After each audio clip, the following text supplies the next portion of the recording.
সব্রানকে ধন্যবাদ এবং এরকম একটা প্রথমত শোনার সুযোগ করার জন্য যারা নিকাটিকে শিকার হয়েছেন। আমি একটু পরে এলেও কিছু অংশটা শুনেছি। আমি ওই ধরনের সাংবাদিক না যে এই বিষয়গুলো আগুনে হাত দেওয়া যাবে না। আগুনে আমি শুরু থেকে হাত দিয়েছি। বাংলাদেশের বোধহয় প্রথম কেউ যদি ক্রসফায়ারের বিরুদ্ধে লিখে থাকে সেটা আমি। এবং এখন সরকার একজন খুব গুরুত্বপূর্ণ জায়গায় আছেন। তিনি তখন আমরা একই পত্রিকা লিখতাম, তিনি এটার পক্ষে লিখেছেন, আমি লিখেছি বিপক্ষে। তো তিনিও আইনেরই লোক ছিলেন। কিন্তু আমার বিশেষ করে লিমনের সঙ্গে আমার পরিচয় দেখা হয় নাই ওইরকম, টিভিতে দেখেছি। কিন্তু লিমনের ঘটনা নিয়ে প্রথম আলোর কলামের পাতায় ছোট করে একটা নিচু জায়গা থাকে, ফলে আমি লিখতে পারলাম। কিন্তু ছাপালো ওই ছোটো জায়গাটা, এই যে অন্য সম্পাদকীয় যেটা কলাম তার ঠিক নিচে, ওখান থেকে আস্তে আস্তে দ্বিতীয় লেখা এরকম করে ওঠানো শুরু করলাম। সমকালে 2006 থেকে আমি সাংবাদিকতা শুরু, সমকাল, সেখানে প্রথম এই ক্রসফায়ারের বিরুদ্ধে লিখি।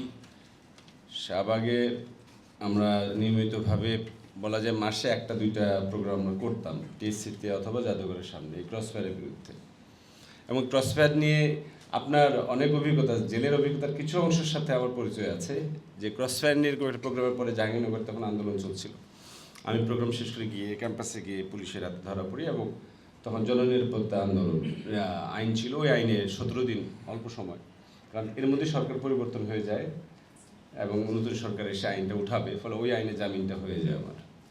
কিন্তু আমি সেখানে দেখেছি মেডিকেল ওয়ার্ডে আমি গিয়েছিলাম, অনুপ চেটিয়া নাকি ওনাকে আনা হবে একদিন। তো আমি আরেকজন পাসওয়ার্ড মানে একজন ছিল আমার কি বলে গেট পাস ছিল, এক হাবিলদারের ছেলে, সেও আবার খুনের মামলার আসামি, মিথ্যা মামলা। জেলে যে যাবে সে তার চারপাশে বেশিরভাগকে নিরীহ দেখবে, এটা একটা আলাদা বাস্তবতা, ফলে সেটা অন্য। তো তার মাধ্যমে আমি বিভিন্ন ওয়ার্ডে যেতাম। তো ওইখানে গিয়ে মেডিকেল ওয়ার্ডও, মানে পুরানা যে জেল, নাজিমুদ্দিন রোডের জেল, সেটাও আমার দেখা হয়েছে। তো মানে সবচেয়ে বড় কথা যে আমি এগুলো লিখছি, বলছি বা ইত্যাদি করছি, কিন্তু যেটা যার জীবনে ঘটছে আমাদের এই সমস্ত লেখা তার বিন্দুমাত্র আসলে স্পর্শ করতে পারে নাই। এবং সমাজের মধ্যে জিনিসটা শুধুমাত্র একটা মানবাধিকারের সমস্যা আকারে উপস্থাপিত। এটার যে বর্বরতম মাত্রা সেটা আসলে ওইভাবে আসে নাই, না হয়েছে সিনেমা, না হয়েছে অন্য কিছু। মাহবুব ভাই যে বললেন যে এটা তো আসলে ক্লিন হার্ট দিয়ে শুরু, তারপরে না ক্রসফায়ার আসলো, আয়নাঘর, গুম আসলো। ফলে এটা রাষ্ট্রের একটা পদ্ধতি ছিল যে রাষ্ট্র তার ভেতরের কিছু মানুষকে, সে যাদেরকে নৈ নাগরিক বা হোমোসাকের বলবে আর কি। এই টার্মটাও বোধহয় দৈনিক পত্রিকায় প্রথম লেখালেখি শুরু হয় আমাদের সময়। আগামবেনের বই আসলো, তো আমরা তো অ্যানথ্রোপোলজি ডিপার্টমেন্টের কি আসে এগুলো আমরা আবার ফটোকপি করে চুরি করতাম, মানে একরকম চুরি, নীল খেতে চলে আসতো, আমরা এগুলো আবার সেগুলোকে পপুলার নলেজের মধ্যে নিয়ে যেতাম। এই যে হত্যাযোগ্য শব্দটা, খরচযোগ্য জীবন, এই ধারণাগুলো এখন মিডিয়ার ভেতরে আমরা যে বলছি যে এটা কি একটা ক্রিমিনাল কাজ, কিন্তু আসলে তো এটাকে তারা একটা ইনস্টিটিউশনাল কাজে পরিণত করেছিল। মানে কোনো ক্রিমিনাল অ্যাক্টিভিটি হিসেবে এটা দেখা হতো না। Clean heart, operation clean heart ছিল রাষ্ট্রের একটা প্রয়োজন। বামপন্থী শ্রেণীশত্রু খতমকারীদেরকে খতম করতে হবে। ফলে প্রথমে শুরু হলো কমিউনিস্টদেরকে হত্যা করা, ডাক্তার টুটুল বা যে বিখ্যাত মানুষ যিনি, আমি নাম ভুলে গেলাম, মোফাক্কার আলী চৌধুরী, তার আরেকটা নাম ছিল, তো ওনাদেরকে হত্যা করা হলো। সেই কমিউনিস্টদের হত্যা করতে করতে সেটা তখন অনেকের সমর্থন পেয়েছিল হত্যাকাণ্ড, সেই সমর্থন কিন্তু চলে আসলো পরে যখন মানে যারা বাংলাদেশপন্থী বা যারা ডানপন্থী রাজনীতির লোক তাদের হত্যা করা দিয়ে। ফলে স্পেকট্রামটা খুবই অদ্ভুত, কমিউনিস্ট দিয়ে শুরু করে ডানপন্থী দিয়ে শুরু করা, এবং এই উভয়ে এখনও পরস্পরকে শত্রু মনে করে। একটা অদ্ভুত বাংলাদেশের বাস্তবতা। এখন এই যে জিনিসটা প্রথমে যেটা মাহবুব ভাই বলেন যে গণতন্ত্রের মধ্য দিয়ে আমরা এটা দূর করব, তো শেখ হাসিনার তো আবির্ভাব গণতন্ত্রের ভিতর দিয়ে হয়েছিল। কিন্তু শুধু গণতন্ত্র বললে ওইটাকে বলা যাবে না, কারণ তিনি সেই গণতন্ত্রকে একটা বিশেষ রকম যুদ্ধের অংশ মনে করাতে পেরেছিলেন, একটা বড় অংশকে, যে স্বাধীনতার পক্ষকে জয়ী রাখতে হবে, তার পরাজয় ঠেকাতে হবে, এবং দেশের ভেতরে যেটা যে মাহবুব ভাই বললেন যে একটা শত্রু, একটা অপর নির্মাণ করা, যাদের সঙ্গে আমরা কথা বলবো না। দ্য ভিলেজ একটা সিনেমা দেখেছিলাম অনেক আগে, যে এক জঙ্গলের মধ্যে একটা আদর্শ সমাজ, জঙ্গল কেটে তৈরি করা হয়েছে, জঙ্গলের ভিতরে জন্তু জানোয়ার আসবে, বা আর অন্য ধরনের প্রাণী আছে বা মানুষ আছে যাদের সঙ্গে আমরা কথা বলি না। আমাদের যখন এই হত্যাকাণ্ডগুলো হচ্ছে তখন যারা শিকার হচ্ছে, যারা এমনকি যারা নিক্যাপিংয়েরও শিকার হচ্ছে, তাদের সঙ্গে আমাদের কথা বলা যাবে না, তাদের পরিবারে যাওয়া যাবে না, তাহলে আমরাও সংক্রামিত হয়ে পড়ব এবং আমরাও ওই হত্যাযজ্ঞের বা বধযজ্ঞের বা নিক্যাপিং যজ্ঞের তালিকায় পড়ে যাব। এইরকম একটা পরিস্থিতি মিডিয়া, মতাদর্শ, বুদ্ধিজীবী দিয়ে তৈরি করা হয়েছিল। এটা তো অন্য কেউ তৈরি করে নাই। ফলে আপনারা যে দেখেন যে এটা শাহবাগের মধ্য দিয়ে এটা চূড়ান্ত করা হয়েছিল, যে শাহবাগের আমারও বিভিন্ন রকম অংশগ্রহণ ছিল, কিন্তু যেটার একটা বড় জায়গা ছিল যে শাহবাগকে ফ্যাসিবাদের হাতে রূপান্তরিত হতে না দেওয়া এবং তার যে অরিজিনাল কোর বা তার যদি জেনুইন কোনো স্পিড থাকে সেটাকে বাঁচানো। কিন্তু আমরা পরাজিত হয়েছি, আমরা ব্যর্থ হয়েছি। আমি সজ্ঞানেই শাহবাগে ঢুকেছিলাম যে এইখানে এই খেলাটা হবে, এবং আমার বিরুদ্ধে তখন তো ছাত্রলীগ একবার মারতে আসলো, ধরবে মারবে, মেলা ঘটনা ওই সময় গেছে। আমার বিরুদ্ধে আমি পিএল রায় লেখালেখি শুরু করলো, কিন্তু তখন ফ্যাসিবাদের হাওয়া ফেসবুকের স্ট্যাটাসে আমি প্রথম দিয়েছিলাম সম্ভবত। এবং মানে আমি ফ্যাসিবাদের হাওয়া বলিনি, আমি বলেছিলাম ফ্যাসিবাদের এই ঘূর্ণিটা যে নিজের চারপাশে ঘুরছে, এটাকে জাসদের মতো একটা দুইটা কাজ হবে, এটার ভিতর থেকে ঘূর্ণি থেকে ফ্যাসিবাদ শক্তি পাবে, আর এই তরুণদেরকে ওই জাসদের মতো করে ধ্বংস করে দেওয়া হবে, এদেরকে একটা দেয়ালে আশ্রে ফেলা হবে। তো শেষ পর্যন্ত দেখলাম যে আপনার এই ক্রসফায়ার, আপনার গুম, আপনার নিক্যাপিং, এগুলো সম্ভব হওয়ার আগে কিন্তু দুইটা ঘটনা ঘটেছে। একটা হচ্ছে একদিকে হেফাজত, একদিকে শাহবাগ, দুইটাতে দুইটা ঘূর্ণি তৈরি করে দুইটার বিরুদ্ধে দুইটা লাগিয়ে দুইটাকে ধ্বংস করা হয়েছে, ইয়োধদের দুইটা অংশ। এবং শাহবাগে কি ভালো মানুষ ছিল না? ভালো তরুণরা যায় নাই? সব কি ছাত্রলীগ ছিল? বিরানি ভোগী ছিল? বা হেফাজতের শাপলা সমাবেশে যারা গিয়েছিল তারাও কি বাংলাদেশ না? তারাও কি বাংলাদেশের জনগণের পক্ষের বা প্রহরী হয়ে থাকবে না যখন যে কোনো বড় বিপর্যয় বিপদে? কিন্তু দুইটাকে ধ্বংস করা হলো। ফলে আমি বলবো যে রাষ্ট্রটা এই প্রক্রিয়ায়, শাহবাগ শাপলার প্রক্রিয়ায় ছিনতাই হয়ে গেল, এবং রাষ্ট্রের ক্রিমিনালাইজেশনটাকে, এটাকে আর ক্রিমিনালাইজেশন বলা যাবে না, এই রাষ্ট্রের ফ্যাসিবাদকরণ বা যেটাকে বলি যে এটাকে একটা মেকানিজম হিসেবে ডেভেলপ করে ফেলা গেল। এবং সেখানেই আসবে সাংবাদিকদের জায়গাটা। একটা তো আমরা দেখলাম যে দেশ বিরোধী ভয়ঙ্কর জন্তু, হ্যাঁ, এদের সাথে যেমন আজব জন্তু বেরোতো 80 দশকের শেষের দিকে, আজব জন্তু নাকি লোক ধরে নিয়ে যায়, বাচ্চাদের খেয়ে ফেলে। তো এরকম জঙ্গি নামক আজব জন্তু, এক আজব শত্রু তৈরি করা হলো, এবং তার বিরুদ্ধে স্টেট অ্যাপারেটসকে ট্রেন আপ করা হলো। শুরুর দিকে আমি এমনও শুনতাম যে অনেক র্যাব অফিসার তারা আল্লাহর নাম নিয়ে বেরোতো, তাদের টেবিলে কোরআন নাকি থাকতো, তাদেরকে মোরালি স্ট্রং করার জন্য, যে তারা একটা পবিত্র দায়িত্ব, যেটা একজন বললেনও, তাদের বিশ্বাস যে তারা একটা পবিত্র দায়িত্ব পালন করছে। মানে এইরকম মোটিভেশনও তাদের দেওয়া হয়েছিল। এটা আপনি বলতে পারেন 13 পর্যন্ত, 14 পর্যন্ত, যখন সাইদি সাহেবের যে ঘটনা, আমি ওইভাবে ওই ঘটনা ব্যাখ্যা করি না, যে চাঁদে কেউ সাইদিকে দেখে মানুষ নেমেছে, এই কথাটা যে বিশ্বাস করে সে অলৌকিকতায় বিশ্বাস করে, সে ম্যাজিকে বিশ্বাস করে, এবং এই বিশ্বাসটা সেকুলার মিডিয়ার, এই বিশ্বাসটা ওই সমস্ত অংশে যারা মনে করে চাঁদ দেখে, সে তো বাস্তব আশঙ্কা থেকে মাঠে নেমেছে যে তাদের পছন্দের একজনকে হত্যা করা হতে পারে, তাকে গ্রেপ্তার করা হয়েছে, তাকে হত্যা করা হচ্ছে, তার মতো আর অজস্র লোককে হত্যা করা হচ্ছে, সেটা কোথাও স্পার্ক করবে। একটা মানুষের আঞ্চলিক অভ্যুত্থানও কখন কোন মোমেন্টে কোন ঘটনায় স্পার্ক করবে, এটার কোনো আলাদা কোনো পূর্বাভাস দেওয়া সম্ভব না। ফলে এটা বগুড়া অঞ্চলে, ওই অঞ্চলে স্পার্ক করেছে।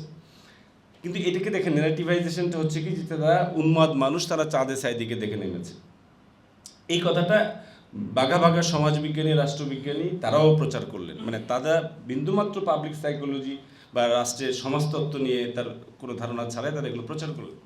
ফলে এইভাবে পুরো একটা জনগোষ্ঠীকে কিন্তু বধযোগ্য, খরচযোগ্য, হত্যাযোগ্য করে রাখা হলো, যে তারা উন্মাদ, তারা কুসংস্কারে বিশ্বাসী, এবং তারা তো স্বাধীনতার শত্রু ছিলই। শুধু স্বাধীনতার শত্রু না, তারা কুসংস্কারের বিশ্বাসী, মধ্যযুগীয় জঙ্গি, উন্মাদ।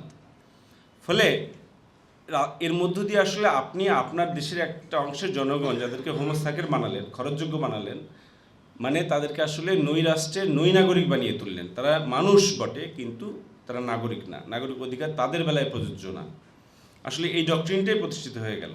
এখন যে রাষ্ট্র এইভাবে নিজের জনগোষ্ঠীর একটা অংশকে হত্যাযোগ্য, খরচযোগ্য বা পঙ্গুকরণযোগ্য মনে করে, সে তো আর নিজের রাষ্ট্র থাকে না, সে একটা নন স্টেটে পরিণত হয়, সে একটা মাফিয়া স্টেটে পরিণত হয়। আমরা এটাকে ফ্যাসিবাদ বলছি, কিন্তু এর যথাযোগ্য না, এর বর্বরতার যে চিত্র, আমি যে বর্বরতার পেছনে আসলে বিন্দুমাত্র কোনো আদর্শবাদ নাই। হিটলারেরও তো আদর্শবাদ ছিল, বা যারা সিভিল ওয়ার করে সে নিজ জাতির হয়ে আরেক জাতিকে হত্যা করে, সেখানেও হয়তো কিছু একটা কজ, প্রাইমাল কজ বা গোষ্ঠী কজ খুঁজে পাবেন এটার পেছনে। তাহলে এটার পেছনে কী ছিল? এখন আমার নিজের ব্যাখ্যাটা হচ্ছে যে আমরা যে ভুগলাম, আমরা শুধু হত্যা নির্যাতন না, সাধারণ নাগরিক যারা নিরাপদ ছিল তারা যে যানজটে ভোগে, খাদ্যে ভেজালে ভোগে, করোনার সময় ভোগে, মানে চূড়ান্ত অবজ্ঞা, তুচ্ছ তাচ্ছিল্য, এটা হচ্ছে একটা ব্যক্তি এবং একটা গোষ্ঠীর একটা প্রতিহিংসা। এই প্রতিহিংসা তার ৭৫-এর প্রতিহিংসা। সে মনে করে এই জাতির শাস্তি পাওয়া উচিত, কারণ এই জাতি তার ফ্যামিলিকে হত্যা করতে দিয়েছে এবং হত্যাকারীদের বিচার করেনি এবং তার জন্য শোক করেনি। জাতি যখন শোক করা শুরু করলো, কিছু একটা অংশ ওই অংশটাকে সংগঠিত করে সে এই প্রতিহিংসাটা চরিতার্থ করা শুরু করলো। ফলে এটার পেছনে অন্য কিছুই ছিল না, এটা ছিল একটা ব্যক্তির উন্মাদ প্রতিহিংসা, একটা পরিবারের, একটা গোষ্ঠীর, এবং সেটার সঙ্গে যোগ হয়েছে আরেকটা প্রতিবেশী রাষ্ট্রের বাংলাদেশকে রাষ্ট্রহীন করে ফেলা, এই রাষ্ট্রকে তাদের হাতিয়ারে পরিণত করার যে কর্মসূচি সেটা, এবং তার সঙ্গে যোগ হয়েছে আমাদের যে লুটেরাদের লুটপাটের একটা অবাধ সুযোগ। এই ৩-৪ রকমের কর্মকাণ্ড মিলে, কিন্তু এই কর্মকাণ্ডের পেছনে যে মেটাফিজিক্যাল ঘৃণা, যে ঘৃণার কোনো লজিক্যাল কারণ পাওয়া যায় না, সেটা একজন উন্মত্ত ব্যক্তি তার চারপাশে সংক্রামিত করতে পেরেছিলেন এবং তিনি হ্যান্ডপিক করতে পেরেছিলেন এই ধরনের বিকারগ্রস্ত পাষণ্ড লোকগুলোকে, যেগুলো 14 সাল থেকে তিনি আনলেন। মানে আগের লোকজনের মধ্যেও হয়তো কিছুটা একটা সীমা ছিল, কিন্তু এরপরে যে সমস্ত লোক এবং তাদের যে ঘটনাগুলো আমরা জানি, একজন মানে সেটা ডিবি হারুন বলেন বা সেটা জেনারেল আহসান বলেন, এইটা তো একটা সভ্য সমাজের মধ্যে চলাফেরা করা লোক না, এবং কিন্তু এদের সমাজ ছিল। একজন ডিবি মনির, সে লিখছে, একজন ইংরেজির অধ্যাপক প্রয়াত হয়েছেন, তাকে আমিও পছন্দ করতাম কিছুটা, কিন্তু ওই লেখা পড়ার পর আমারও ভেতরে একটা বিভূমিশা জেগেছে যে তাদের সমাজ ছিল, এবং এই ধরনের অধ্যাপকরা তাদের সঙ্গে সামাজিকতা করতেন, জন্মদিনে উইশ করতেন। ফলে এই জিনিসটা বোঝাটা খুব জটিল, এবং এটা গবেষণার মধ্যে আসা দরকার যে কিভাবে তারা তারপরেও এখানে সমাজ নিয়ে চলতো।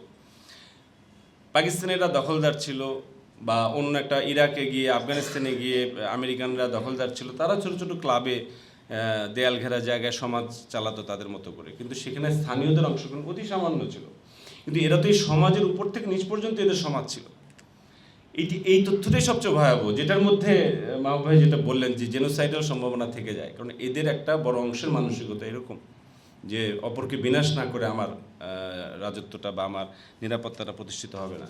তো এইখানে এই পুরো জিনিসে মানে যেটাকে বলে যে মতবাদ এবং হচ্ছে বয়ান তো আমরা দেখেছি প্রথমে, মানে মুক্তিযুদ্ধ পুনরুদ্ধারের বয়ান, যুদ্ধাপরাধের বিচারের বয়ান, উন্নয়নের বয়ান, কিন্তু মিডিয়া যেই শিকারী সাংবাদিকতারা, যেটা আমরা একটা বই পাবলিশ করছি পিআইবি থেকে, অধ্যাপক আল মামুনের গবেষণা, যে সেখানে অনেকগুলো কেস এরকম আছে যে একটা ব্যক্তি, গোষ্ঠী বা বর্গ বা রাজনৈতিক দল বা অঞ্চল, সে অঞ্চলের মানুষকে প্রথমে মিডিয়ার মধ্যে দিয়ে ভিলেন বানানো, তাদের সামাজিক গ্রহণযোগ্যতা ধ্বংস করে দেওয়া, 1টা 2টা 3টা খবর ছাপতে থাকা, থেকে তাদেরকে এমন অবস্থা তৈরি করা যে তারা বিচ্ছিন্ন হয়ে গেল, তারা মানুষের সামনে এনিমি হয়ে গেল, বা তাদের ওপর মানুষের আস্থা নষ্ট হয়ে গেল। তারপর ওয়ান ফাইন মর্নিং বা এক রাতের বেলা তাকে ধরে নিয়ে যাওয়া হলো, বা তাকে জেলে নিয়ে যাওয়া হলো, বা তার চাকরি খেয়ে দেওয়া হলো, বা তাকে গুম করা হলো, বা গুম করার পরে এই ন্যারেটিভ তৈরি করা হলো, ক্রসফায়ারের পরে।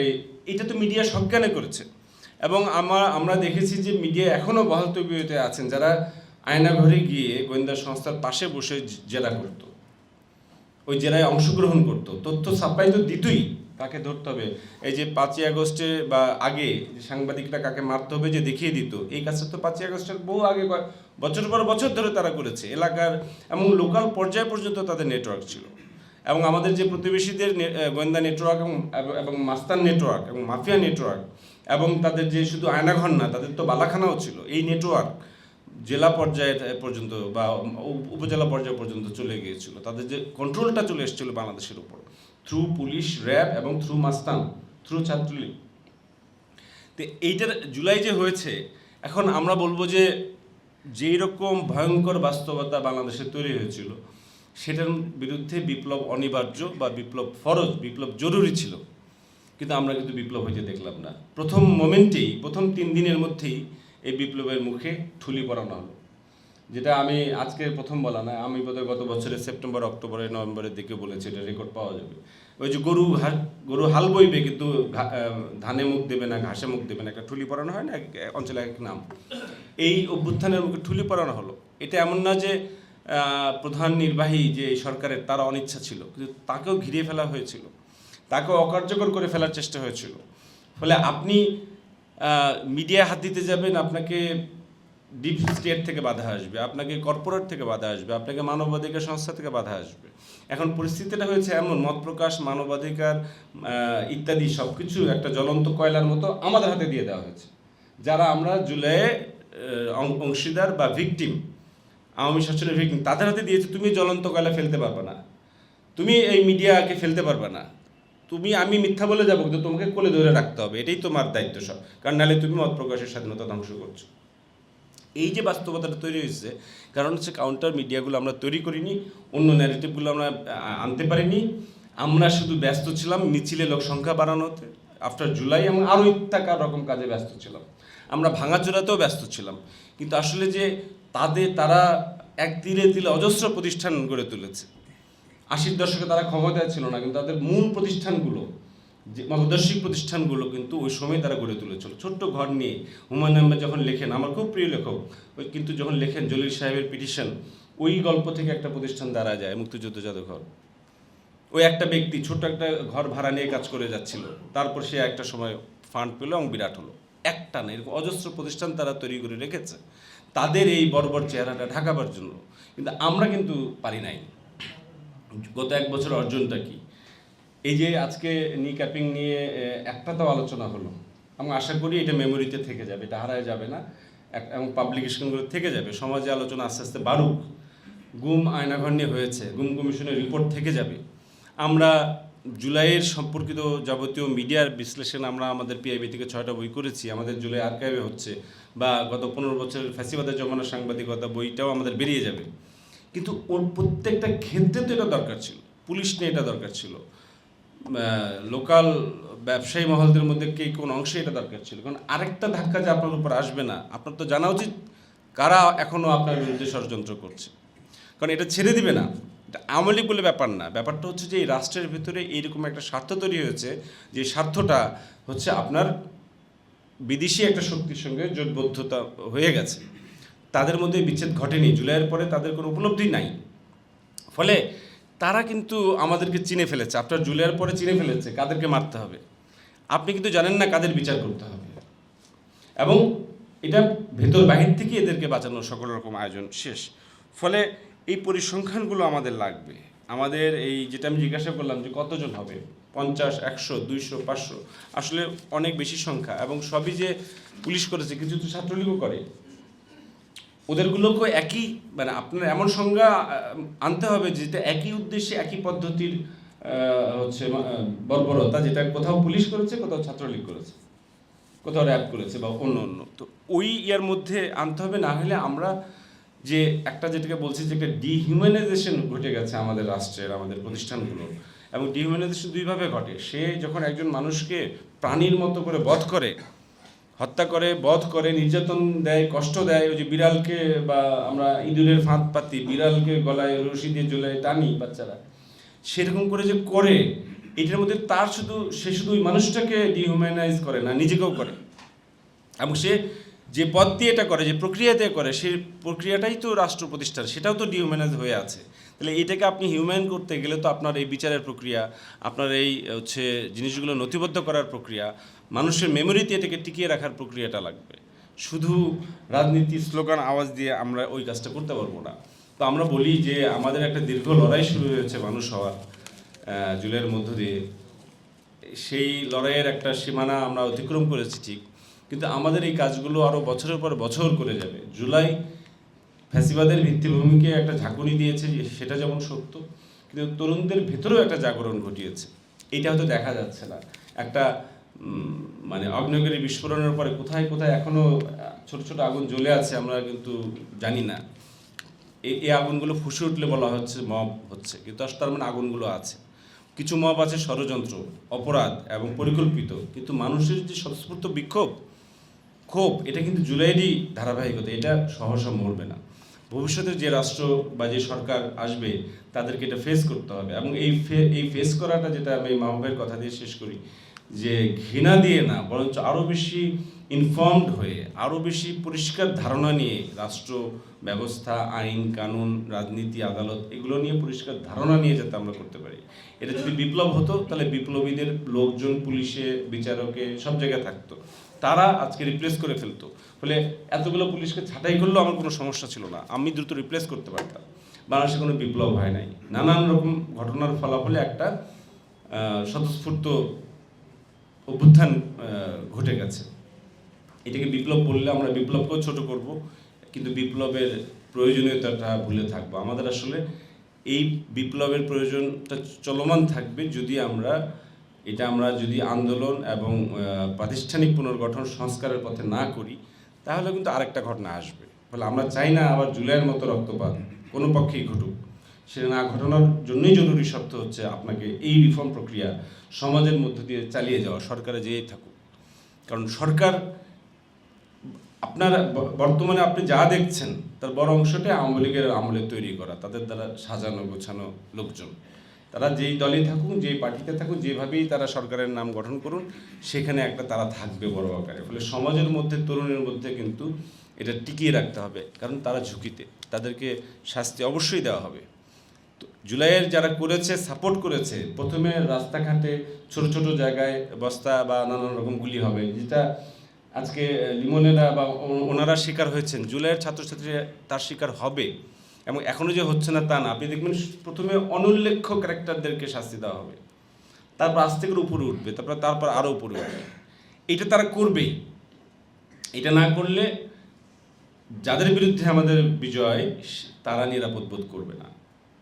কারণ বাংলাদেশে এই ঘটনা আরেকবার ঘটুক তারা চায় না, এটা ভেতর থেকেও চায় না, বাহির থেকে চায় না। ফলে আপনি জুলাইয়ের স্পিরিট বলি, যাই বলি, সেটা হচ্ছে এটাই, যে আর এইরকম নির্যাতন, হত্যা, নিক্যাপিং, এই জিনিসগুলো ঘটবার বাস্তবতা করা যাবে না। তার জন্য আমাদের নির্ঘুম সংগ্রামটা আসলে জারি রাখা প্রয়োজন, না হলে আমরা মারা পড়ব। এই বিষয়ে আমার কোনো সন্দেহ নেই। ধন্যবাদ।